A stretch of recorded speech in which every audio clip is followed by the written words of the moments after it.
मैंने पूरी कोशिश की है कि सबका नाम आए, पर जिसका नाम नहीं आया उसको भी थैंक यू।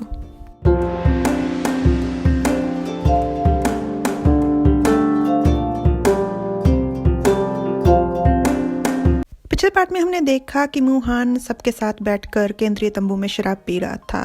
राजकुमार के कुछ किस्से जनरल उसे बताता है। राजकुमार को जब ये पता चलता है तो वो आता है और जनरल को पीट देता है और मोहन को गोद में उठाकर अपने साथ ले जाता है। उसे देख ऐसे थोड़ा सा लेफ्ट गार्ड को भी हौसला मिलता है, तो वो भी राइट गार्ड को उठाकर ले जाता है। हेलो एवरीवन, मैं तुम्हारा हूँ पार्ट 61। राजकुमार मुहान को बिस्तर पे बिठाते हुए कहता है, जुन किंग, क्यों ना मैं तुम्हें उठाकर ले जाऊं और तुम्हारी नहाने में मदद करूं।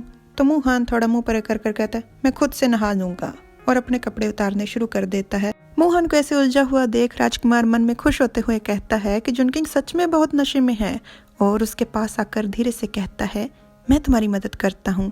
उसके गाल को चूम लेता है तो मुहान उसे अपने हाथ से परे करते हुए कहता है, मुझे परेशान मत कीजिए। और अचानक से उसका हाथ नीचे सरक जाता है और वो अपना सर उसके सीने पे रख देता है। तो राजकुमार के मन में आता है कि जुन किंग जब नशे में होता है तो कितना आकर्षित लगता है। राजकुमार खुद को संभालता है मुश्किल से। राजकुमार अपने भी बाहरी कपड़े उतार मुहान को गोद में उठा जाकर पानी में बिठा देता है। मोहन के बालों को सजाते हुए राजकुमार मन में कहता है कि जुन किंग हमेशा से ही खुद को लेकर असहज महसूस करता है। उसने कभी भी मेरे साथ नहाने के लिए सहमति नहीं दी, पर आज वो कितनी आसानी से मान गया। वो ऐसा कभी नहीं करता। जुन किंग का शरीर, जुन किंग की गर्दन, ये सब कितना खूबसूरत है। जब राजकुमार मुहान की गर्दन को सहला रहा था तो मुहान उससे कहता है, आप क्या कर रहे हो। तो राजकुमार मुहान की गर्दन पर अपना सर रख उसके सीने को सहलाना शुरू कर देता है। मुहान वांगई बोलने की कोशिश करता है तो राजकुमार कहता है, जुन किंग, ऐसे सबके साथ मस्ती मजाक मत किया करो। राजकुमार से मुहान थोड़ा दूर होने की कोशिश करता है, पर राजकुमार उसका हाथ पकड़ अपने पास कर कहता है, अभी जो भी हो रहा है इसके तुम खुद जिम्मेदार हो। राजकुमार मुहान को गले लगा लेता है। मुहान कहता है, नहीं, मैं बहुत थक गया हूँ, और मन में कहता है, अगर मैंने जिंगशाओ को मनमर्जी करने दी तो मैं अपने लक्ष्य से हार जाऊंगा। मोहन कुछ और कहता उससे पहले ही राजकुमार उसे होठों पे चूम लेता है और कहता है, आज के बाद तुम्हें उन लोगों के साथ बैठकर शराब पीने की बिल्कुल अनुमति नहीं है। मोहन राजकुमार को गाली देता है और दांतों से काट देता है। तो राजकुमार उसे कहता है, देखो, तुम तो उनके साथ रहकर गाली देना भी सीख गए हो। तो मोहन कहता है, ऐसी बात नहीं है। मोहन की हालत खराब हो रही थी। मोहन कहता है, दुख रहा है, अभी सारी रात पड़ी है, आराम से। अगली सुबह मोहन की आंख खुलती है। उसके शरीर पर बहुत सारे निशान थे।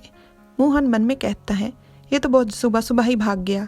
मोहन अपनी हालत देखते हुए कहता है, जिंगशाओ, शैतान के छोटे रूप, बस बहुत हो गया। इस बार मैं तुम्हें आसानी से नहीं छोड़ूंगा। उसके बाद अगले कुछ दिनों तक, क्योंकि राजकुमार ने एक लड़के की परेशानी का फायदा उठाया था, जिस कारण सैनिक सलाहकार उससे चिढ़ा हुआ था। वो आवाज लगाता है सैनिक, पर मोहन कुछ बोले बिना ही निकल जाता है। मोहन ने इस राय वाले कमेंट और इसके रिप्लाई को अच्छे से समझा और अमल भी किया, और एक हफ्ते के बाद राजकुमार अब मोहन को छू सकता है, चूम सकता है हर रात, पर इससे ज्यादा कुछ नहीं। अब जब वांगई खुद को हर रोज संतुष्ट नहीं कर सकता तो अपनी ये असंतुष्टि वो बेदर्दी से सैनिकों पर उतारता है। पूरी सेना की उसने जिंदगी हराम कर रखी है। राजकुमार चिल्लाकर कहता है, आधा घंटा और अभ्यास करो, और सब बेचारे सैनिक कहते हैं जी।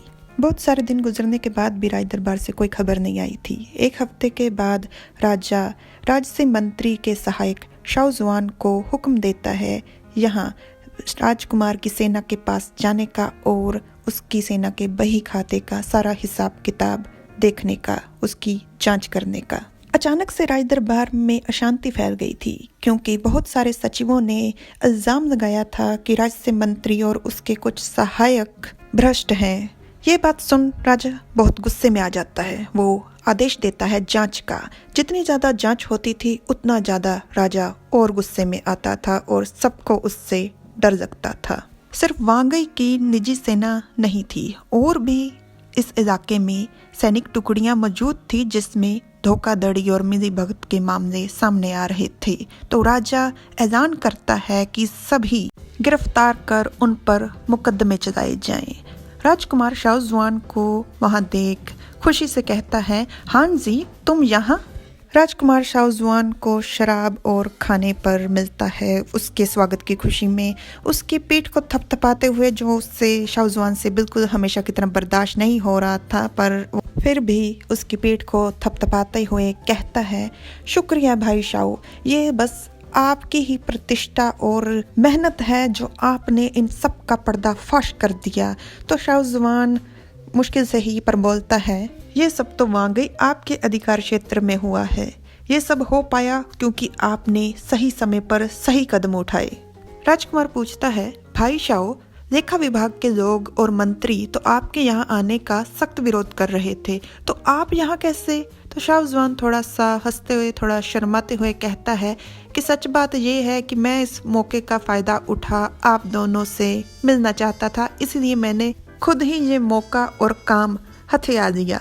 और राजकुमार के पास धीरे से उसके कान में पूछता है, वैसे पिछली बार जब आप मुझसे मिले थे तो आपने पति पत्नी के बारे में कुछ सवाल किए थे, क्या वो मामला सुलझ गया?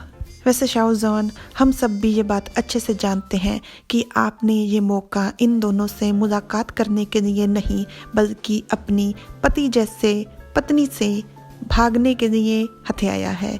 हाँ, आपका कुछ बदले का प्रोग्राम होगा, जानते हैं। Like, subscribe, comment. Thanks for watching.